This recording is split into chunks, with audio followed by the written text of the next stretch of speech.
Before starting a business in Croatia, I wish there was a few things that I may have thought about before doing so. Hey guys, so I'm Dusan Grujic. I moved to Croatia around 3 to 4 years ago now, and I have moved from the UK where I was running a business, successful plumbing business there in the UK, and it wasn't fulfilling me, so I moved to Croatia. So here's my story. When I moved to Croatia, I thought, the wise thing would be that I created a backup plan. So if plan A didn't go to fruition, then I would always have plan B. No. When I left the UK, I hated plumbing, mainly because of my environment, but I hated doing the job that I did, right? So I obviously didn't want to fall back into that, but at the same time, I thought it would be, a smart thing to do to create a business for plumbing again here in Croatia. Now, there is incentives here in Croatia if you are a Croatian citizen, and even if you're a European citizen, I believe that if you have a certain skill and it's kind of needed over here, then the government will give you a grant in order to, get your business off the ground. So, it only made sense that I created this business and, got funding for it. Otherwise, I probably wouldn't have bothered because obviously, a plumbing business is quite heavy on the investment. You've got to spend thousands on tools. You've got to have a van, X, Y, and Z, okay? So I got around 15K from the European grants that they were giving out for tradesmen that, come here and create a business. So, I was very naive and I just thought, let's just go ahead. I didn't really do any kind of research at all on the different types of businesses. And I didn't really know anything. I just knew that I was going to open this business and I didn't really care how. To get this grant, you need to create a business plan. And, you can get help from business advisors here because for you to do a business plan in Croatian when you don't know Croatian is, very difficult. So you need to have the right person to, create the right business plan for you in order to get what you need. I knew that I wasn't going to do plumbing, long term. It was just the short to medium term that I was going to do it. I started the business here. When I was applying for the funding and stuff and, to build the business, I wasn't able to just be a self-employed tradesman. Now, this is one of the biggest issues that I've kind of come across now, and I wish, I wouldn't have really been able to do anything different, but it's been a spanner in the works, let's just say. So basically, my gas certificates, my plumbing level 2, plumbing level 3 in the UK, that was all not recognized here. And even when I was trying to get the funding, they basically said I had no experience because it showed I was a director of the company. And I was like, I've obviously been doing plumbing for ages. I know how to do it. So, after 2 times they said no, they said yes the last time, which was the last time that I finally had a chance, But basically, because they don't accept the certifications from UK, I was then forced to open up a certain type of business. Now, that certain type of business is called a YDOO, which is like basically a limited business. So there's 2 limited businesses, a DOO and a JDOO, right? The difference between the two, I'm still not too sure to this day, but I do know that many people open the DOO rather than the JDOO. I think it's just a bit more serious. So I had to open up a limited business instead of a self-employed business. Now, I learned after a while that having the limited business, let's just say, having the limited business becomes quite paperwork intensive. It's you have to have an accountant and a bookkeeper, and that's going to cost you around, 120 euros a month. It costs me. And there is so much paperwork. It's actually insane. Obviously, coming from the UK, the paperwork is absolute minimum and you can do things online. But here, everything is still super paperwork intensive. And, every transaction has to be, done a certain way. You can't just create your own invoices, you have to do it a certain way. Offers, certain software that I'm using at the moment called Minimax. And yeah, it doesn't give you a hell of a lot of freedom.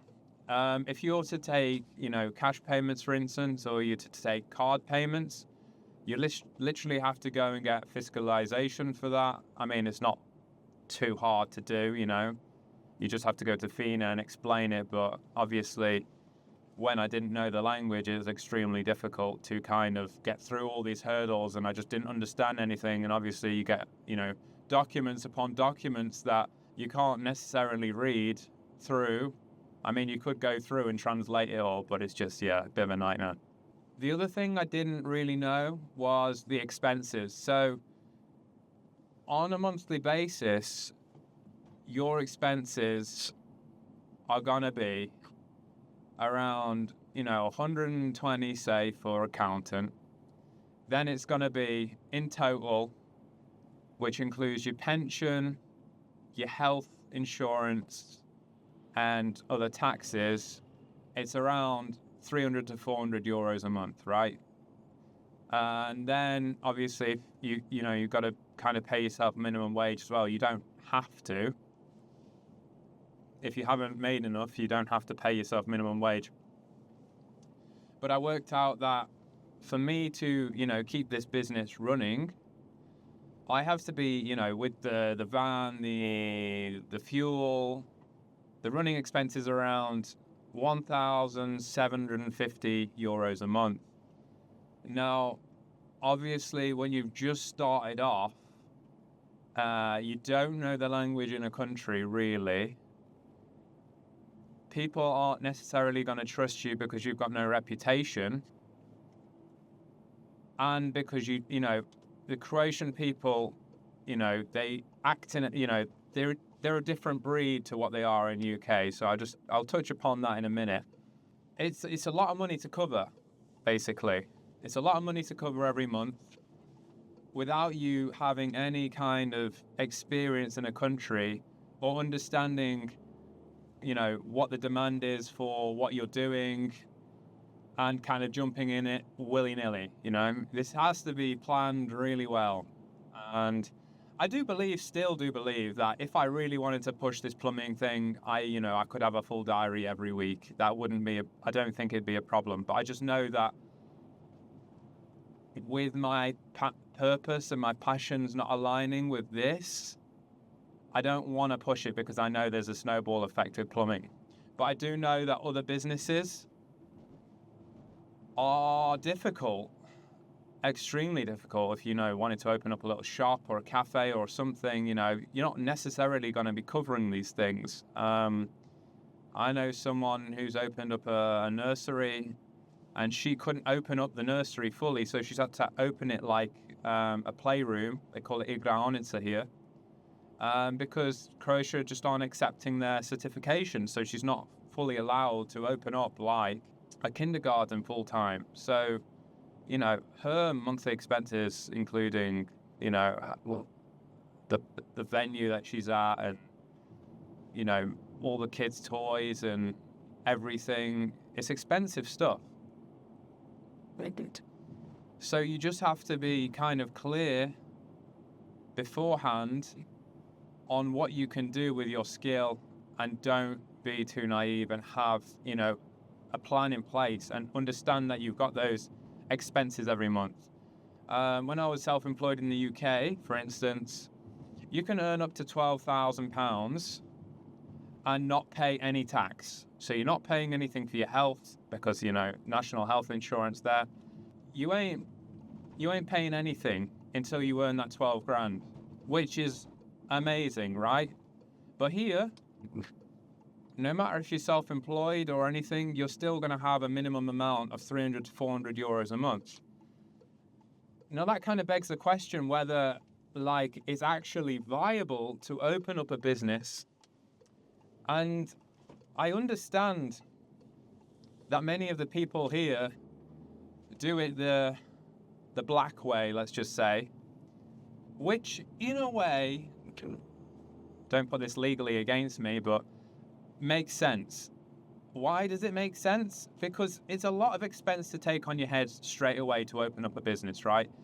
And it only makes sense that you build up a customer base and be able to afford paying that stuff before you kind of go all legal. Now, obviously, us moving here, we're not going to be able to do it that way, obviously.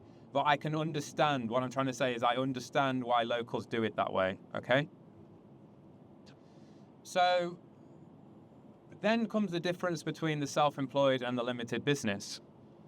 So with the self-employment, it's actually very tax beneficial, okay? So if you're a one-man band, just working as your own, it can be very beneficial to open up this. Obviously, you have your monthly expenses, but you do not need an accountant. It's not so stringent on paperwork.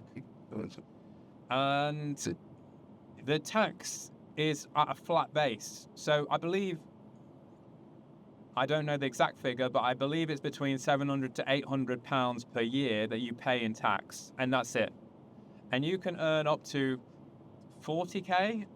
I'm not sure if it's gone up to 50k this year, but I think it's 40k, right? You can earn up to 40k turnover without paying more than sort of €800 tax, which is like great. If you're a one-man business model, you do not have too much expenses. Say you're a freelancer or something, this could be, something that's perfect. With plumbing, it's a little bit different because obviously when you buy materials, they cost a lot. That's going to be a lot on your turnover to buy these expensive materials. In that case, if you're self-employed, you might want to, tell your customer to buy all the materials for you, and you just do the labor to kind of keep that turnover low. Now, what I wanted to mention about working for Croatians, the local people, rather than working for expats, I'll let you know. So basically, I built my plumbing business here to target expats because, for a few reasons, I'll be totally transparent. For one, obviously I wasn't fluent in Croatian, so that was one of the main things. So I can speak English to these expats that don't know Croatian, and I can give them, a professional service that they deserve, okay? So that's one of the reasons. The other reason is usually, it's said that, people that come over have more money than the locals, so that's another reason. I didn't want to be fighting for, why I charge the way I charge.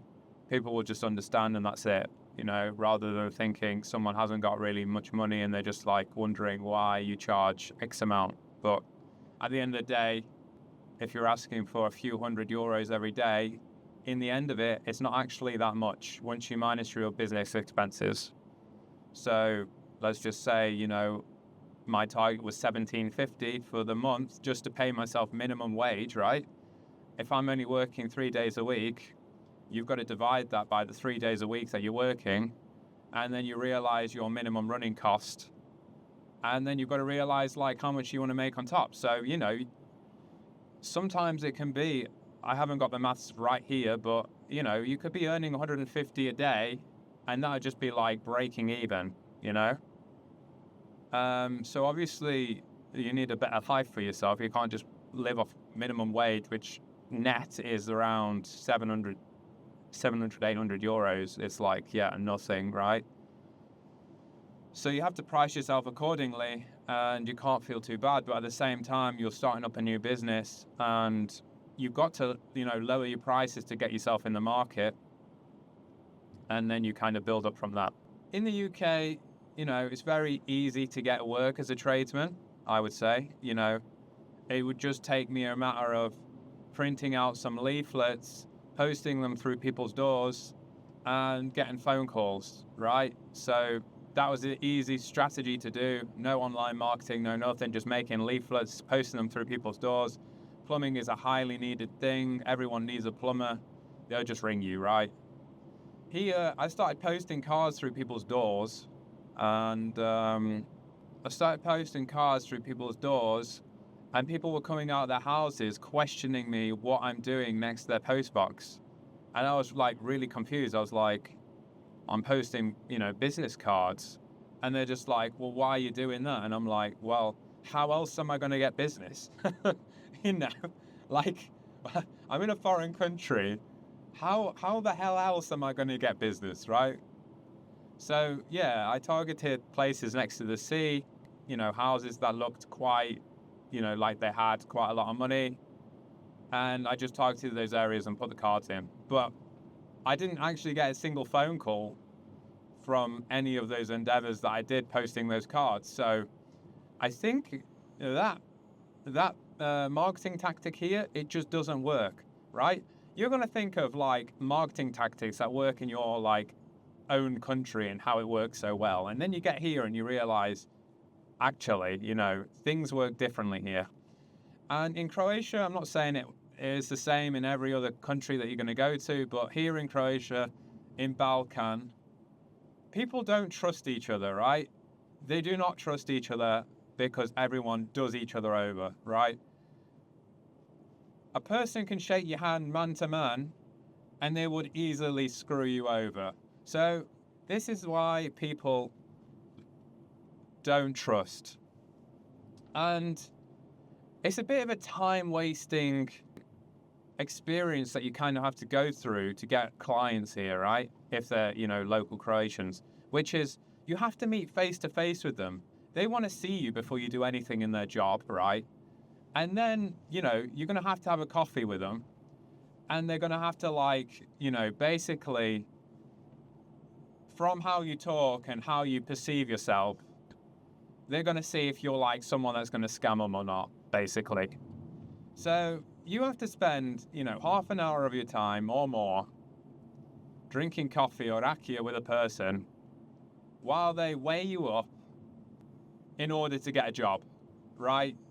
Which, okay, at the start, it's nice because I'm meeting new people and, you're having that chat and stuff like that. But in a business point of view, it's a massive time waste. Like, these people I'm never really going to see again. All I'm interested in is doing my job, getting paid for that job that I do, and going home. Like, I don't want to spend an hour with some random guy just for him to weigh me up, to be then yes or no at the end, or just to say at the end, no, you're too expensive. I'll look at the job, I'll give you a quote. If you're happy, say yes or no. But I don't know. I don't know what it is with that. And from my experiences that I've had here, I understand where they come from. Most customers, they've absolutely been fine. I've worked for, I don't know, probably, if I had a percentage-wise, maybe 90% of expats, 10% locals. What you've got to watch out for is basically the middlemen. The middlemen are gonna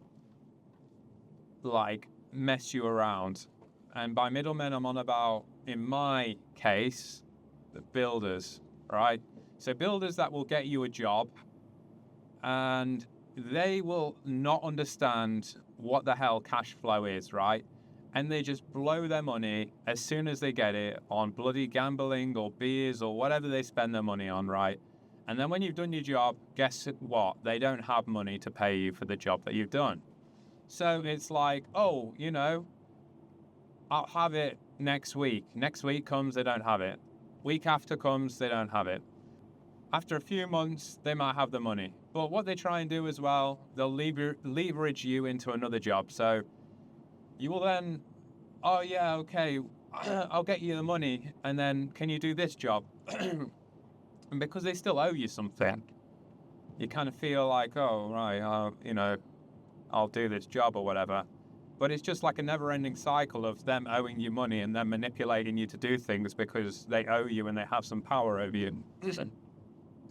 So you have to be super, super strong-minded.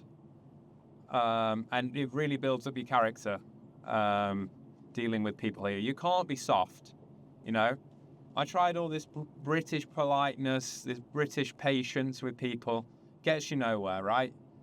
What gets you anywhere here is showing you're the man and, you know, being aggressive and standing up for who you are. That's what gets you somewhere here. And yeah, no joke.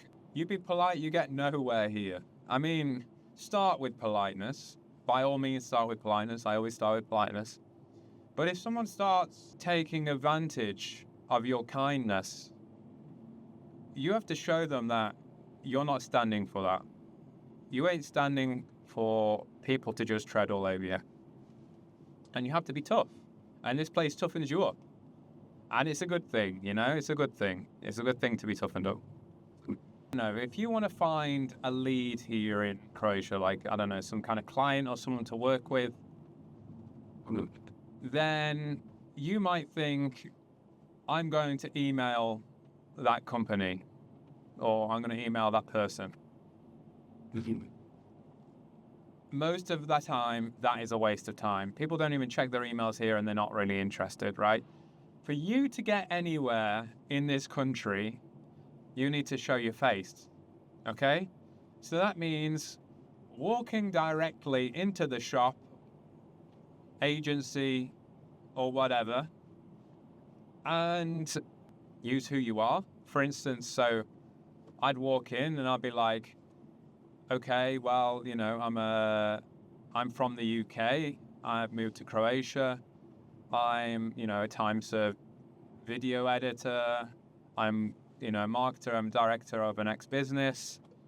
I think I can bring X and Y benefit to your business, and I would like to talk about it. By showing that you're going to be there face to face, and by showing that you have that confidence and that willing and that wanting, people will meet up with you, and you will never understand the amount of opportunities that can come your way if you present a good deal, and if you present yourself in a good manner, and, you know, you have the balls to go into a random place and have a meeting with the boss and, you know, basically do your sales pitch or whatever you want to do to them. You know, they will think that's so great. And not only that, they're all struggling, right? Because they struggle with their own people, because their own people don't want to work, especially in Dalmatia. So if they employ someone, they get very bored very easily and they just can't be bothered. They just do the bare minimum. This is what I've heard, me coming from experience, but this is just what I'm hearing from people, you know. I'm hearing people employ people here, they do the bare minimum, they sometimes steal, they try and get away with what they can. If you want something, go out and get it, knock on the door, speak to a person. The opportunities are going to be open to you. If you know what kind of area you want to be in, you've just got to show your confidence and be there face to face. So, in my opinion, some of the businesses that might be needed here in Croatia, construction industry is top, I think. I would say it's top because it's all year round. Basically, there's not enough supply for the demand of people coming in with tourism and everything. That's why the prices are high. So there's a lot of construction work needed, not enough people here to do it. You could easily, if you're a tradesman, electrician or plumber or whatever, you can walk in right into a hotel and you can speak to the manager and basically pitch yourself that you're a reliable person that hasn't really got any other, you know, people that you're serving, and you're willing to sort of devote and work for them when they need it. And they will call you and always have work for you, you know, hotels. So that's easy to get your foot in the door and be earning money straight away. So construction industry, great thing to start. Tourism is obviously the next thing, but everyone is trying to capitalize off tourism. Obviously, there is more demand than the supply so far. So, people earn very well off tourism here. They can work for the 3-4 months of the year, and then they're fine for the rest of the year. They rent out their apartments. That's top earning here. There's so much stuff you can do with tourism. It's great, but again, you're talking, 4 months of the year to do that. It's not a 12-month year-round thing. Restaurants and stuff. There's expats here that have done very well through restaurants in Split, for instance, and you've got to find a city that's, like Split, which is always busy. I've noticed here in Zadar that restaurants are only really busy during tourist season. They are kind of still open out of season, but, you can go there and there's only a handful of people and they're, mainly just drinking coffee there, not really eating much. So the Croatian locals are usually kind of eating at home rather than going out to eat. So again, unless you're in Split, I think in Split's a different story than it is here in Zadar. So there you go. But I think even restaurant owners shut down in Split, some of them, for a few months of the year. Great one is obviously being some kind of freelancer that can kind of target clients from anywhere in the world. If you have a digital type business, that's obviously top because you can be earning an American salary living in the UK if you're working for someone else, or if you're a freelancer doing things like web design or anything. I'm not really sure what other things Croatians really prioritize apart from having some nice car to show off in and maybe some nice clothes. I think everyone puts most of their money into, renovating a house in order to make money for the season, to, let them out and stuff like that. Other than that, coffee bars, they're always full all year round. It's a culture here. People always want coffee, so you could open up some kind of coffee place. Something different could be like afternoon tea, British style. No one's really doing that. That would be a cool idea. I think people would go to that. And yeah, just, I don't know, think of something unique. I think pubs and bars for alcohol, people drink alcohol in the morning and stuff here as well, but you can order that at normal coffee bars as well. In regards to the pub, I never really go, so I don't really know on that terms. I know there's an Irish pub in Zadar. I'm not really sure how full it is on a day-to-day basis. What I would say is, if you really want to move to Croatia, spend a full year here beforehand. Examine your environment. Understand what kind of business you would want to create. There is a lot of open space, a lot of things that aren't being done here that are done in your own home country. You could potentially do those things and bring some cool ideas into the country for sure, and they would probably work, but you need to kind of test the environment and see what would work and what wouldn't work, see if the demand is there for for what you're out there to create. But anyway, yeah, this is literally off the cuff. I'm not, talking by any kind of plan or anything, so I might have missed some things that you want me to talk about. If I've missed anything, drop it down in the comments. I can always make a part 2 to this episode for any other questions that you have. And yeah, this was just a bit of me shedding my own experience and light of opening a plumbing business here. All the best. If you haven't subscribed, subscribe to my channel. Take care. See you on the next episode. Ciao, ciao.